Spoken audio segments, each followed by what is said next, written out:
হাতটা পিছনে না, হাতটা পিছনে।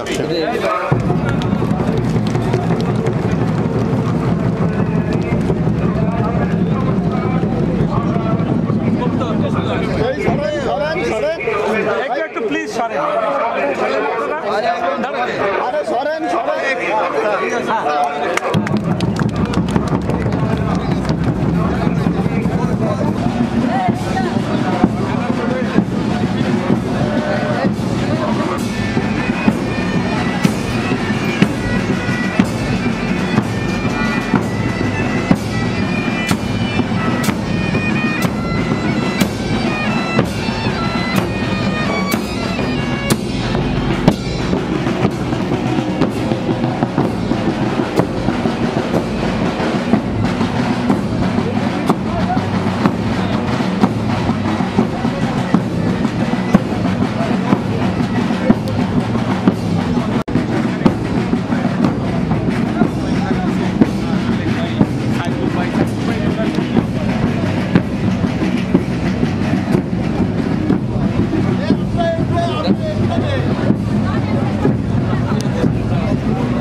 এদের মধ্যে যারা অসহায় দুস্থ সহায় সম্পদহীন এবং মানে সাধারণ বিচার মানে আর্থিকভাবে যারা অসচ্ছল বিচার প্রাপ্তিতে যাদের বিভিন্ন ধরনের যারা প্রতিবন্ধকতার সম্মুখীন হন তাদেরকে সরকার বিনামূল্যে আইনগত সহায়তা প্রদান করে থাকে।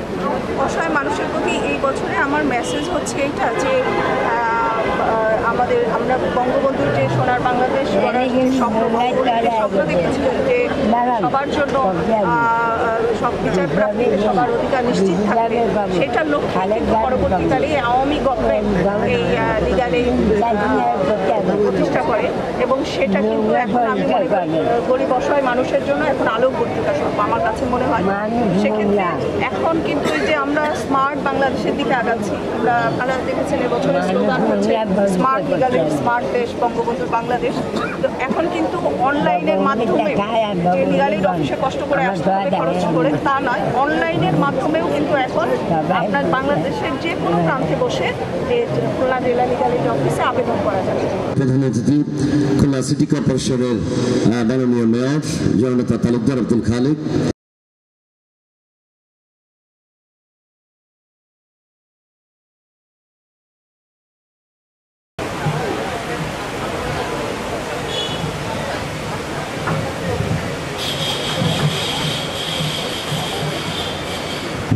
জনাব মাহমুদা খাতুন, সিনিয়র জেলা ও দায়রা জাজ এবং চেয়ারম্যান জেলা লিগ্যাল এইড কমিটি খুলনা।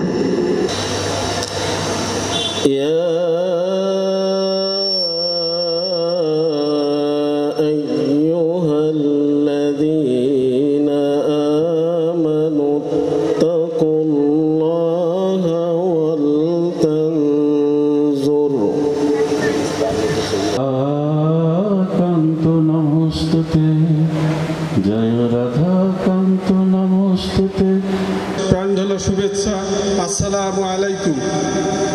আইনের আশ্রয় লাভের অধিকার ও বিচার লাভের অধিকার মানুষের সাংবিধানিক মৌলিক অধিকার। মাননীয় প্রধানমন্ত্রী জননেত্রী শেখ হাসিনা বাংলাদেশের মানুষের বিচারের ক্ষেত্রে অভিগম্যতা নিশ্চিত করার জন্য দুস্থ, অসহায়, সহায় সম্বল ও নানাবিধ আর্থসামাজিক কারণে বিচার প্রাপ্তিতে অসমর্থ জনগণের আইনগত সহায়তা প্রদানের জন্য আইনগত সহায়তা প্রদান আইন 2000 প্রণয়ন করেন। তারই ধারাবাহিকতায় প্রতিটি জেলাতে একটি করে লিগ্যাল এইড অফিস স্থাপন, একটি করে লিগ্যাল এইড কমিটি গঠন করা হয়। লিগ্যাল এইড অফিসের সিনিয়র সহকারী জাজ পদমর্যাদার একজন বিচারক সার্বক্ষণিক দায়িত্ব পালন করেন। খুলনা লিগ্যাল এইড অফিস প্রধানত তিনভাবে খুলনাবাসীকে সেবা প্রদান করে থাকে। প্রথমত, যে কোনো ব্যক্তি বা প্রতিষ্ঠানকে আইনগত পরামর্শ প্রদানের মাধ্যমে। দ্বিতীয়ত, আপোষযোগ্য বিরোধের ক্ষেত্রে পক্ষদের উপস্থিতিতে ও সম্মতিতে বিরোধের শান্তিপূর্ণ মীমাংসার মাধ্যমে। তৃতীয়ত, পক্ষগণের মধ্যে আপোষ মীমাংসা ব্যর্থ হলে এবং মামলা করার প্রয়োজন হলে সরকারি খরচে আইনজীবী নিয়োগ সহ যাবতীয় ব্যয়ভার বহন করার মাধ্যমে। আমার দুইটা কন্যা সন্তান, আমার বাবা হলো দিনমজুরি। আমি লিগ্যাল এইডের খবর পাই, তখন আমি লিগ্যাল এইডের ওইখানে আসি। আমার আইনজীবী তৃপ্তি রানী দাস, তখন তার কাছে আমি সব ঘটনা খুলে বলি। তখন সে আমার কথাগুলো মনোযোগ দিয়ে শোনেন। তখন সে লিগ্যাল এইডের স্যারের কাছে আমাকে নিয়ে আসে। তখন লিগ্যাল এইডের স্যারকে আমি মনোযোগ দিয়ে বলি, সে মনোযোগ দিয়ে আমার কথাগুলো শোনে। তখন সে আমার স্বামীকে একটা নোটিশ করে। আমার স্বামী সেই নোটিশে হাজির হয় না, না হলে ছাড় পরবর্তী আবার আসি, তখন ছাড় দুইটা মামলা করে দেয়। একটা যৌতুক মামলা করে দেয়, একটা খোরপোশের মামলা করে দেয়। তখন আমার স্বামী তাও হাজির হয় না। তারপর আমার স্বামীর অরেন্ট বেরোয়, যৌতুক মামলায় অরেন্ট বেরোয়। সেতে আমার স্বামী 1 মাস 10 দিন জেল খাটে। আমার দুইটা কন্যা সন্তানকে স্বীকার করে না, আমাকে স্বীকার করে না স্ত্রী বলে, আমাদের অপমান করে। তারপরে 4 বার 4 কোর্টে তাকে ফেরত দেয়, জামিন দেয় না জজ সাহেব। তখন সে আমাদের স্বীকার করে উভয় পক্ষে উকিল মিলে মীমাংসা করে জামিন নেয়। জামিনে সে বেরোয়। এখন সে আমাদের মেয়েদের খোরপোশ দেয়, আমাদের দেখাশোনা সে করে। মাধ্যমে কি সুবিধা পেয়েছেন সে সম্পর্কে বলার জন্য এ পর্যায়ে বক্তব্য প্রদানের জন্য অনুরোধ জানাচ্ছি জনাব স্বপন কুমারী গুহ। সূচনা বক্তব্যের মধ্যে যে কথাটি এসেছে সেটির আগেই আমি যে কথাটি বলবো সেটি হলো, আজকে খুলনা জেলার এই লিগ্যাল এইড যে কমিটির মাননীয় চেয়ারপারসন আর্থিকভাবে অসচ্ছল, সহায় সম্বলহীন এবং নানাবিধ আর্থসামাজিক কারণে বিচার প্রাপ্তিতে অসমর্থ বিচার প্রার্থী জনগণকে আইনগত সহায়তা প্রদান কল্পে এই আইনটি প্রণীত করা হয়। আইনগত সহায়তা দিবস 2024-এর লিগ্যাল এইড খুলনা জেলা শাখার আয়োজনে আজকের অনুষ্ঠানের সম্মানিত সভাপতি লিগ্যাল এইড কমিটি খুলনা জেলা। আমরা জাতীয় আইনগত সহায়তা দিবসে দাঁড়িয়ে আমরা প্রতি বছরই বলি এবং প্রতি বছরের আজকে দাঁড়িয়ে যেটি বলছি 25 সালে হয়তো এর থেকে একটু উন্নত হবে, পরিবর্তন হবে। আমরা জাতির পিতা বঙ্গবন্ধু শেখ মুজিবুর রহমান স্বপ্ন দেখেছিলেন এই বাংলাদেশ স্বাধীন হবে, সেই স্বপ্ন বাস্তবায়ন হয়েছিল। বঙ্গবন্ধু শেখ মুজিবুর রহমান 1972 সালের 10 জানুয়ারি দেশে ফিরে এসে স্বাধীন বাংলাদেশে 12 জানুয়ারি প্রধানমন্ত্রী হিসেবে শপথ নিয়েছিলেন এবং শপথ পরবর্তী উনি বলেছিলেন এই দেশের শতভাগ মানুষ আইনি সহায়তা সহ এই দেশ হবে সুজলা সুফলা শস্য শ্যামলা সোনার বাংলাদেশ। বিজ্ঞ বিচারক বৃন্দ, আইনজীবী বৃন্দ, এছাড়াও আমাদের রূপান্তর সহ অনেক সামাজিক সংগঠন, এনজিও রয়েছে, বিভিন্ন প্রতিষ্ঠান রয়েছে, তারা আইনি সহায়তার মধ্য দিয়ে আমরা চেষ্টা করছি প্রান্তিক জনগোষ্ঠী, উপজেলা, ইউনিয়নে আমাদের লিগ্যাল এইডের কর্মকাণ্ড বৃদ্ধি করে আমরা প্রান্তিক জনগোষ্ঠীকে আইনি সহায়তা দিব। স্মার্ট লিগ্যাল এইড, স্মার্ট দেশ, বঙ্গবন্ধুর বাংলাদেশ, এর মাধ্যমে আমরা বুঝতে পারছি যে আমরা এই আইনগত সহায়তা আমরা অনলাইনের সেবার মাধ্যমে পাবো। ইতিমধ্যে আমাদের জেলা লিগ্যাল এইড অফিসার বলেছেন এবং আমরা 7 ধরনের ব্যক্তিকে আমরা এই সেবাটা দিচ্ছি। কোনো ব্যক্তি বিমুক্ত, শ্রমিক যার বার্ষিক আয়কর মুক্ত, নির্যাতন শিকার নারী ও শিশু, বয়স্ক ভাতা ও ভিজিটিং কার্ডধারী, প্রতিবন্ধী ব্যক্তি, বিনা বিচারে কারাগার আটক ব্যক্তি, প্রাকৃতিক দুর্যোগ ক্ষতিগ্রস্ত ব্যক্তি, ক্ষুদ্র জাতিসত্তা এবং প্রান্তিক জনগোষ্ঠী। আমি বক্তব্যের শুরুতেই পরম শ্রদ্ধা ভরে স্মরণ করছি সর্বকালের সর্বশ্রেষ্ঠ বাঙালি, বাংলাদেশের স্বাধীনতার মহান স্থপতি জাতির পিতা বঙ্গবন্ধু শেখ মুজিবুর রহমানকে, যিনি সারা জীবন এদেশের মানুষের ন্যায্য অধিকার ফিরিয়ে দেওয়ার জন্য সংগ্রাম করেছেন। আমরা জানি বাংলাদেশ স্বাধীনতার অব্যবহিত পরে 1972 সালে গণপ্রজাতন্ত্রী বাংলাদেশের যে সংবিধান রচিত হয়েছিল সেখানে মৌলিক মানবাধিকার অংশে 27 নম্বর অনুচ্ছেদে আইনের সমতা সম্পর্কে তিনি অন্তর্ভুক্ত করেছিলেন। সুধীবৃন্দ, জাতীয় এবং আন্তর্জাতিকভাবে স্বীকৃত হলেও ন্যায় বিচারের সমতার বিষয়টি যুগে যুগে দেশে দেশে ভুলুণ্ঠিত হয়েছে বারবার। বর্তমান প্রধানমন্ত্রী প্রথমবার ক্ষমতা এসেই 2000 সালে জাতীয় আইনগত সহায়তা প্রণয়ন আইন 2000 প্রণয়ন করেন। এই আইনের মাধ্যমে এ পর্যন্ত কম বেশি 10 লক্ষাধিক মানুষকে বিনামূল্যে আইনগত সহায়তা এবং পরামর্শ দেওয়া হয়েছে। এই পথ পরিক্রমায় এই আইনটি তার সেবামূলক এবং কল্যাণকর কাজের মাধ্যমে ব্যাপকভাবে স্বীকৃত হয়েছে। পর্যায়ে 28 এপ্রিল আইনগত সহায়তা দিবস হিসাবে পালিত হচ্ছে। জাতীয় আইনগত সহায়তা দিবস পালনের উদ্দেশ্য হল দেশব্যাপী সরকারের আইনগত সহায়তা দেওয়ার বিষয়ে ব্যাপক প্রচারণা করা ও জনসচেতনতা সৃষ্টি করা। আমাদের দেশের অধিকাংশ মানুষই তাদের অধিকার সম্পর্কে সচেতন নন, যার ফলে প্রায়শই তাদের প্রতি অন্যায়, অত্যাচার এবং অপরাধের ক্ষেত্রে প্রতিকার চাওয়া এবং পাওয়ার ক্ষেত্রে প্রতিবন্ধকতার শিকার হতে হয়। সরকারের আইনি সহায়তা প্রদানের মাধ্যমে তৃণমূল ও পিছিয়ে পড়া জনগোষ্ঠীকে বিচারের অভিগম্যতার ক্ষেত্রে মেইন স্ট্রিমে আনা সম্ভব হয়েছে। একে অপরের সাথে সমন্বয় করেই কাজ করতে হবে। যে 2015 সালে যখন আমি পুলিশ সুপার হিসেবে দায়িত্ব পালন করতাম নেত্রকোনা জেলায়, তখন জেলা কমিটি পূর্ণাঙ্গ ছিল, কিন্তু উপজেলা কমিটি এবং ইউনিয়ন কমিটি পূর্ণাঙ্গ করতে অনেক কষ্ট করতে হয়েছে এবং আজকে সেই সুফল পাওয়া যাচ্ছে 2024 সালে, যেটি পূর্ণাঙ্গ কমিটি হয়েছে শুধু নয় এবং কার্যকর হয়েছে। সাথে সাথে অত্যন্ত আনন্দিত যে কয়রাতে যে চৌকি আদালত, সেখানেও কমিটি হয়েছে। আমাদের সবচেয়ে খুলনাতে বিভাগের মধ্যে যদি বলা হয় তাহলে খুলনার কয়রা হচ্ছে সবচেয়ে প্রত্যন্ত অঞ্চল। সেখান থেকে একজন দুস্থ মানবতা, আমরা যে কারণে লিগ্যাল এইড কমিটিটা গঠিত হয়েছে, সেই কমিটির ওইখানে কার্যক্রম এভাবে চলছে। মাননীয় আজকের সভাপতি মহোদয়কে বিশেষ ধন্যবাদ এবং এর সাথে যারা কাজ করছেন। আমাদের সম্মানিত মেয়র মহোদয় আছেন, সকলের জ্ঞাতার্থে দু একটা কথা বলবো। এই কার্যক্রমটা আমাদের জাতির জনক বঙ্গবন্ধু শেখ মুজিবুর রহমান, উনি প্রথমে অনুভব করেছিলেন এই গরিব দুস্থ মেহনতি মানুষের যে অবস্থা এবং মামলা মোকদ্দমা পড়লে যে কি অবস্থা হয়, ভয়াবহ অবস্থা হয়, আমাদের জাতির জনক উনি একমাত্র ভালো জানতেন। তার কারণ উনি ওনার জীবনে 12.5 বছরের অধিক সময় উনি হাজতে ছিলেন। তো বলার অপেক্ষা থাকে না কি অবস্থায় উনি ছিলেন, এবং তখন থেকেই উনি আমাদের এই যেহেতু উনি সবসময় আমাদের উন্নয়ন নিয়ে চিন্তা করতেন, এই মেহনতি মানুষের দুর্ভাগ্য নিয়ে চিন্তা করতেন, এবং পরবর্তীতেও উনি আমাদের মহান সংবিধানে যেসব অধ্যায়গুলো, যেসব অনুচ্ছেদগুলো সংযোজন করেছেন, তার মধ্যে পরবর্তীতে এই আইনগত সহায়তা, আইনের সমতা, সকলের প্রতি যাতে আইনটা সমভাবে প্রয়োগ হয়, এই বিষয়গুলো আলোকপাত করেছেন।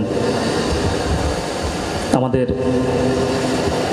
সেই ধারাবাহিকতায় আমাদের সম্মানিত আমাদের যে প্রধানমন্ত্রী আছেন, জাতির জনকের কন্যা, সুযোগ্য কন্যা, আমাদের জননেত্রী শেখ হাসিনা এই লিগ্যাল এইডটাকে মোটামুটি সারা বাংলাদেশে ছড়িয়ে দিয়েছেন। কাজে তিনি বুঝেছিলেন এদেশের মানুষের সুবিচার নিশ্চিত করার জন্য আদালতে সাধারণ মানুষের অ্যাক্সেস নিশ্চিত করতে হবে।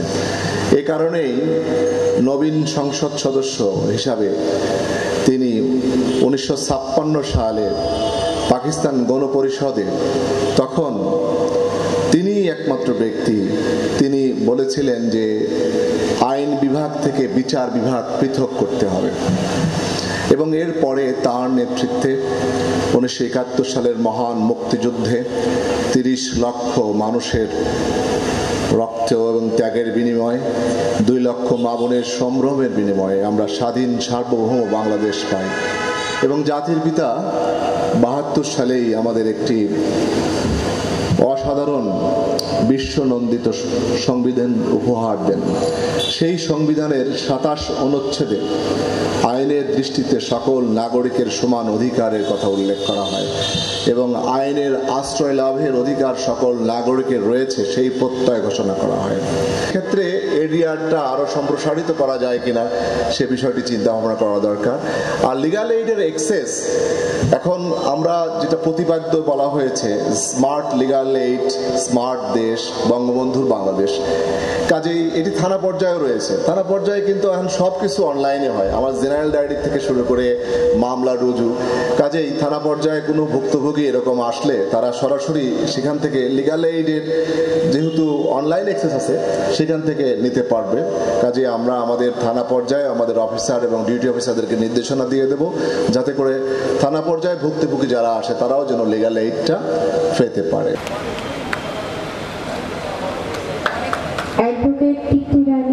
মানুষের পাশে থেকে তার উপকার করার জন্য খুলনায় যখন আসি তখন এই লিগ্যাল এইডের মাধ্যমে মামলাগুলো বেশিভাবে জোরদার করি। প্রতি মামলার যখন যেটা মামলা পাই, জেলখানার মামলা হোক, পারিবারিক মামলা হোক, দেওয়ানি মামলা হোক, মামলাগুলো নেওয়ার পর আপ্রাণ চেষ্টা করি, মনোযোগ সহকারে দিয়ে চেষ্টা করি নিষ্পত্তি করার জন্য। আমি গতবারও কেসটা পেয়েছিলাম, এবারও পেয়েছি। আমি খুব খুশি। অসহায় মানুষের পাশে থেকে তাদেরকে যেভাবে সুরক্ষা দেওয়া, যেভাবে কাজ করে তাদের সফল আনতে পারি, সকল চেষ্টা করেই আমি এই কাজগুলো করি। আমি পরবর্তীতে আরও চেষ্টা করব, সামনের দিকে আরও এগিয়ে যাব বা অসহায় মানুষের পাশে থেকে তাদের সহায়তা করার জন্য চেষ্টা করব, এই আশা ব্যক্ত করেই আমি আমার বক্তব্য শেষ করছি। সবাইকে আমার পক্ষ থেকে শুভেচ্ছা এবং অভিনন্দন। আমি কৃতজ্ঞতা জানাই আজকের এই লিগ্যাল এইড কমিটির খুলনা জেলা কমিটি যারা আজকের এই সুন্দর আয়োজন করেছেন এবং আমাকে আপনাদের এই অনুষ্ঠানে প্রধান অতিথি করেছেন, এই জন্য আমি আপনাদের কাছে আমি কৃতজ্ঞতা প্রকাশ করছি।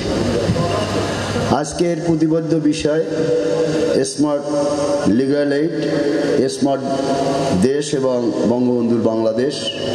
এই প্রতিবদ্ধ বিষয় নিয়ে আমরা আমাদের আজকের এই অনুষ্ঠান যাত্রা শুরু করেছি। আমাদের অনুষ্ঠানের সকালবেলা আমরা র্যালি করেছি, পরবর্তী পর্যায়ে আলোচনা সভা। এখানে বিজ্ঞ আলোচকবৃন্দ অত্যন্ত সুন্দরভাবে আজকের দিবসটি সম্পর্কে আমাদের সামনে আলোচনা করেছেন এবং এই দিবসটি যাদের উদ্দেশ্য করে আমরা এই লিগ্যাল এইড কমিটি গঠন করা হয়েছে, আপনারা জানেন সরকার বিভিন্ন সময় পদক্ষেপ নিয়েছেন। 94 সালে পদক্ষেপ নিয়েছেন এবং 97 সালে কিন্তু এটা বাস্তবায়ন হয় নাই বিভিন্ন কারণে। কিন্তু 2000 সালে এই কমিটি নূতন করে এবং 2009 সালে আইনগত যে সমস্ত ত্রুটি বিচ্যুতি ছিল সেগুলো সব কাটিয়ে সাংবিধানিকভাবে এটাকে গুরুত্ব দিয়ে এর যাত্রা শুরু হয় নূতনভাবে এবং সেই থেকে এই পর্যন্ত তারা অত্যন্ত সুন্দরভাবে এবং বলিষ্ঠভাবে তাদের কার্যক্রম তারা চালিয়ে যাচ্ছেন। ইতিমধ্যে জেলা, উপজেলা এবং ইউনিয়ন পর্যায়ে এই লিগ্যাল এইড কমিটির গঠন করা হয়েছে। তারা সেখানে কাজ করেন এবং এর সহযোগিতা পাচ্ছেন আমাদের যারা অসহায় মানুষ, যারা টাকার অভাবে আইনের সাহায্য পায় না, আইন পর্যন্ত আসতে পারে না, সেই সমস্ত মানুষ যাতে আইনি সাহায্য পায় সেই কারণেই সরকার এটা গঠন করেছেন এবং জেলার বিজ্ঞ যিনি সিনিয়র জজ তাকেই কিন্তু এটার দায়িত্ব দেওয়া হয়েছে। এখন প্রত্যেকটা জেলা বা জজ কোর্টে কিন্তু এর একটা অফিস আছে, অতএব এখানে মানুষ যোগাযোগ করার জন্য মাধ্যম আছে, সেখানে যোগাযোগ করলে এই যারা এই লিগ্যাল এইড কমিটির সাহায্য সহযোগিতা পাওয়ার জন্য যারা চেষ্টা করেন তারা অল্প সময়ের মধ্যেই তাদের সঙ্গে সাক্ষাৎ করে সেই সুবিধা পান। এবং আমাদের এখানে একজন আমাদের বোন যিনি আলোচনা করেছেন, তিনি কিভাবে তার স্বামীর কাছ থেকে তিনি নিগৃহীত হয়েছেন, তার সন্তানরা, এবং এই লিগ্যাল এইড কমিটির এইখানে যারা তাকে সাহায্য সহযোগিতা করে আবার তার সংসার পুনরায় শুরু করার মতন ব্যবস্থা করেছেন। অর্থাৎ এইভাবে কিন্তু শুধু একজন না, সারা বাংলাদেশে অনেকেই আছে যারা এই ধরনের সমস্যায় আছেন এবং আমি মনে করি এই ধরনের সুযোগ থাকলে সেখান থেকে তারা হয়তো ন্যায় বিচার পাবেন, আইনের সাহায্য পেলে তারা তাদের সংসার কিংবা তাদের ব্যক্তিগত জীবনের অনেক কিছু তারা করতে পারবেন। আইনের শাসনের মধ্যে দিয়ে আমরা আমাদের অগ্রগতি এবং আমাদের লক্ষ্যে পৌঁছতে চাই। অতএব আমি আজকে এই লিগ্যাল এইড যে কমিটি তারা তাদের যে সুন্দর ব্যবস্থাপনার জন্য ধন্যবাদ জানাই এবং আপনারা আপনাদের এই লিগ্যাল এইড কমিটির মধ্যে দিয়ে আমাদের অসহায় মানুষকে সাহায্য করবেন, সহযোগিতা করবেন, এই প্রত্যাশা ব্যক্ত করে আপনাদের সুন্দর ব্যবস্থাপনার জন্য আবারও ধন্যবাদ এবং কৃতজ্ঞতা জানিয়ে আমি আমার কথা শেষ করছি। আল্লাহ হাফেজ। জয় বাংলা, জয় বঙ্গবন্ধু বাংলাদেশ। ধন্যবাদ। বক্তব্য প্রদানের জন্য বিনীতভাবে অনুরোধ করছি জনাব মাহমুদা খাতুন, বিজ্ঞ সিনিয়র জেলা ও দায়রা জজ এবং মাননীয় চেয়ারম্যান জেলা লিগ্যাল এইড কমিটি খুলনা। সম্মানিত সুধী সবাইকে জানায় আন্তরিক শুভেচ্ছা ও সালাম। আসসালামু আলাইকুম। একসময় সমাজে কথিত ছিল যে টাকা যার আইন তার, টাকা নাই মানে বিচার নাই। কিন্তু পূর্বোক্ত ধারণাকে ভুল প্রমাণ করেছে লিগ্যাল এইডের বিভিন্ন কার্যক্রম। বর্তমান সরকারের ঐকান্তিক প্রচেষ্টায় জাতীয় আইনগত সহায়তা প্রদান সংস্থা এখন এদেশের দরিদ্র বিচার প্রার্থী জনগণের জন্য হয়ে উঠেছে আলোকবর্তিকা স্বরূপ। গরিব, দুঃখী এবং অর্থহীনকে আইনি সহায়তা প্রদানের মাধ্যমে লিগ্যাল এইড তার সাংবিধানিক দায়িত্ব পালন করছে।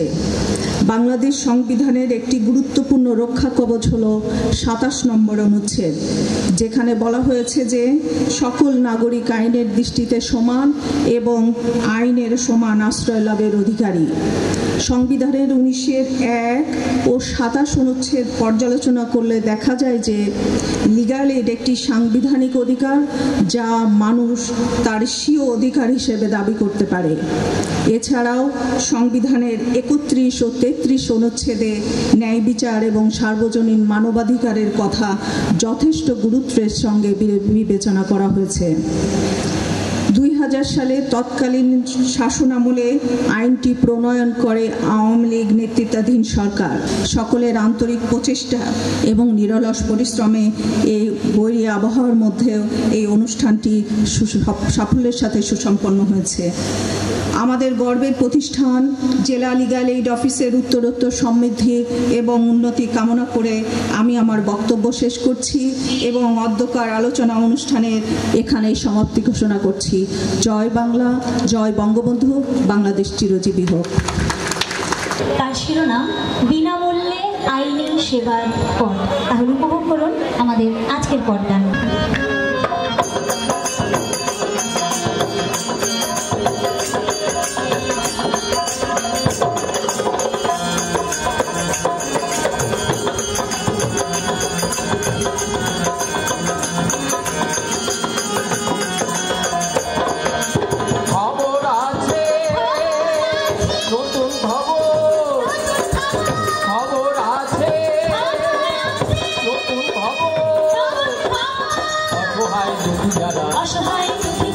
আইনি সেবায় তারা আইনি সেবায় তারা অসহায় দুঃখী যারা আইনি সেবায় তারা ন্যায় বিচার পেতে সুযোগ আছে।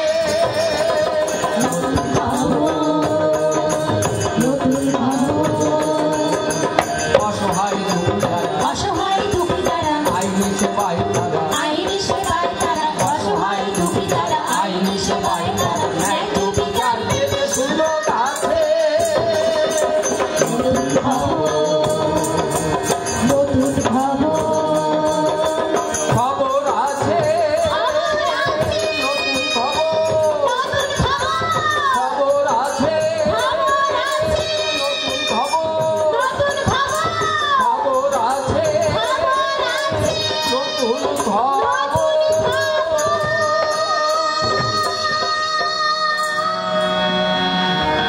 অসহায় দুঃখ যারা সরকারি ব্যয়ে তারা আইনি সহায়তা পাবে। করোনা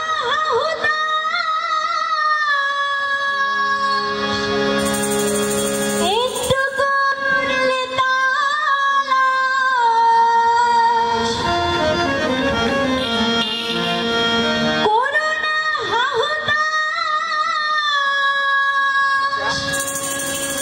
একটু করলে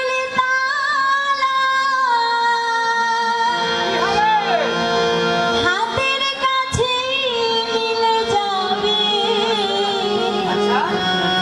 আইনি সহায়তা পাবে, আইনি সহায়তা পাবে।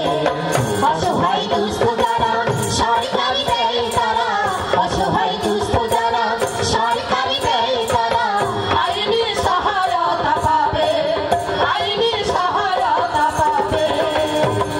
করোনা হাহুতাশ একটু করলে তালাশ, করোনা হাহুতাশ একটু করলে তালাশ, করোনা হাহুতাশ একটু করলে তালাশ হাতের কাছে মিলে যাবে। আইনি সহায়তা পাবে, আইনি সহায়তা পাবে। প্রথমেই সভা মাঝে দর্শক শ্রোতা আছেন যারা আমাদের পক্ষ হতে সালাম শ্রদ্ধা নিবেন তারা। মানুষ সমাজবদ্ধ জাতি বসবাস করলে একই হয়, অনেক সময় রক্ষা পাওয়া যায় আপদ বিপদে ঘিরে। হয়েছে পৃথিবীতে সভ্যতার সৃষ্টি সন্তান মানুষের ঐক্যবদ্ধ সমাজতল সহাবস্থান। কিন্তু কিছু কিছু সমস্যা থাকে তার মূলে, মানুষের লোভ লালসায় অশান্তি বাড়িয়ে তোলে। একে অপরের সাথে জড়িয়ে পড়ে বাদ বিবাদে, শুরু হয় ঘাত প্রতিঘাত, পড়ে যায় অনেক বিপদে। তখন যায় আদালতে, তখন যায় আদালতে ন্যায্য বিচার পাওয়ার আশায় অর্থ সময় নষ্ট করে আদালত বারান্দায়। আবার গরিব যারা, আবার গরিব যারা কম সুযোগ পায় বিচার পেতে, কারণ মামলার ব্যয় ভার পারে না বহন করিতে। এদিকে গরিব বলে কেউ সাহায্য দিতে চায় না, তাই শুধু অবহেলা অসহায়ত্ব ছাড়ে না। তাদের দূর করতে বিরক্ত না, দূর করতে বিরক্ত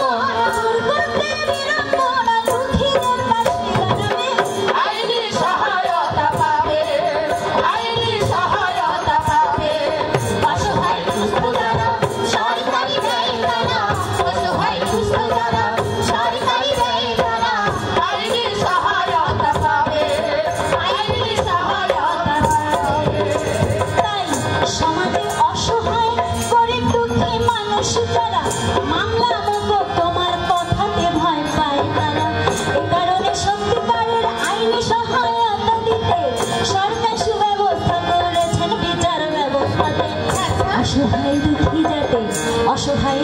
যাতে সমান পায় আইনি অধিকার সরকারি সহায়তায় পাবে তারা বিচার অফিস জানাবে আইনি বিধান আইন পরামর্শ সহ সকল তথ্য করবে প্রদান মামলার সকল খরচ সরকার মামলার সকল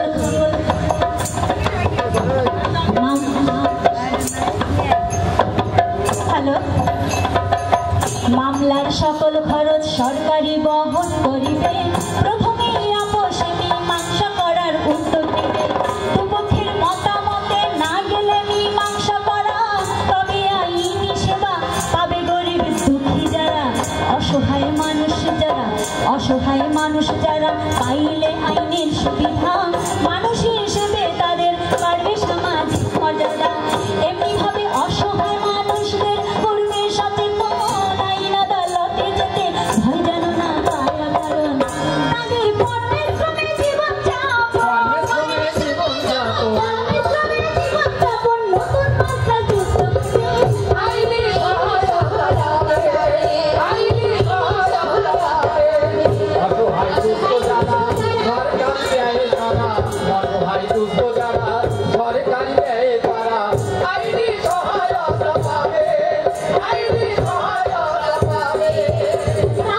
গ্রামগঞ্জে অসহায় গরিব দুঃখী আছেন যারা নতুন এই সুযোগটা পেতে পারেন না তারা স্থানীয় নেতা কর্মীদের হবে দায়িত্ব নিতে অসহায় মানুষদেরকে এই সুযোগ পাইয়ে দিতে ইউনিয়নের লিগ্যাল এইড কমিটির চেয়ারম্যান তিনি ইউনিয়ন পরিষদের চেয়ারম্যান রয়েছেন তিনি পরিষদের সচিবই কমিটির সচিব হবে অসহায় দুঃখী যারা তারা আইনি সেবা পাবে উপজেলা লিগ্যাল এইড কমিটি গঠনের বিধান উপজেলা চেয়ারম্যানই হবেন কমিটির চেয়ারম্যান উপজেলা নির্বাহী অফিসার আছেন যিনি লিগ্যাল এইড কমিটির সদস্য সচিব তিনি প্রতিটি জেলায় দায়রা জজ যিনি হবেন জেলা লিগ্যাল এইড অফিসের সভাপতি হবেন জেলা লিগ্যাল এইড অফিসের কর্মকর্তা যে জন করিবেন কমিটির সচিবের দায়িত্ব পালন জেলা লিগ্যাল এইড অফিসে ফরম পাওয়া যাবে অফিসের সহকারী ফরম পূরণ করে দিবে জেলা কারাগার এবং লিগ্যাল এইড অফিসেতে আইন সহায়তা